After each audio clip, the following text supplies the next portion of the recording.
from rain is soil moisture, making your grass green and the crops grow. But another secondary impact is benefit rainbows. Everybody gets to see those now and again. And with all this rain in the afternoon, here and there, folks are starting to see them pop up now and again. Had a really nice one in Harlingen this morning. So if you're in the right spot at the right time.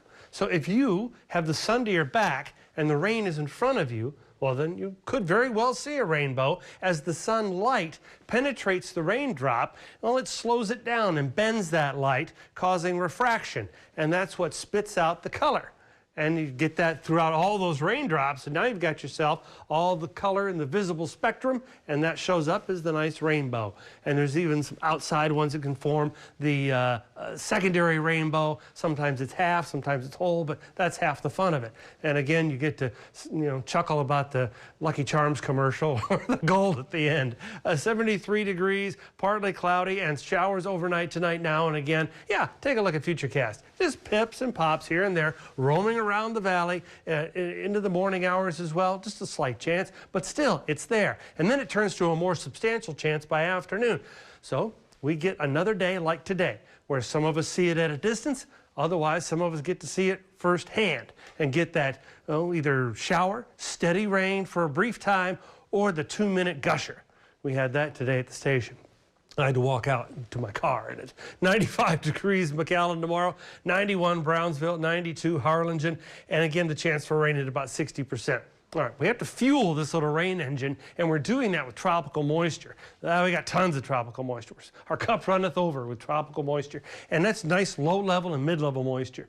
And all this action is going to remain low-level and mid-level, because if you start having action at the higher levels, you start talking about severe weather, strong thunderstorms, and we don't want to do that. We don't want to talk about that. We want to talk about beneficial rain only.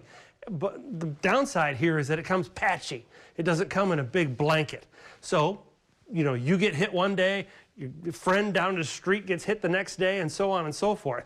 It's not every day that you see the rain, but it rains every day. Well, I got to write that down. Anyway, we also throw in that trough offshore, and that helps as another firing mechanism, along with daytime heating and the little east wind known as the sea breeze. It may be perfectly dry and partly cloudy at your house, but you might encounter one of those heavy downpours on your way to wherever you're going. So be ready to slow down, give yourself extra distance between you and the next car, and leave early. That way you won't get frustrated. Looking at the one graph, the big graph, the mothership graph, this pretty much just tells you everything you need to know that we're going to have more opportunities for rain that could tally up to 1/4 of an inch to 2 inches of rain from one end of the valley to the other. Tropical weather, things are picking up there a little bit as we have Gabrielle out there in the Atlantic. That storm is a tropical storm getting ready to turn to a hurricane probably Sunday or Monday. And then we have a couple more wigglers in the eastern Atlantic. No big deal. 7-day forecast shows that chance for rain every day. I hope you win the lottery.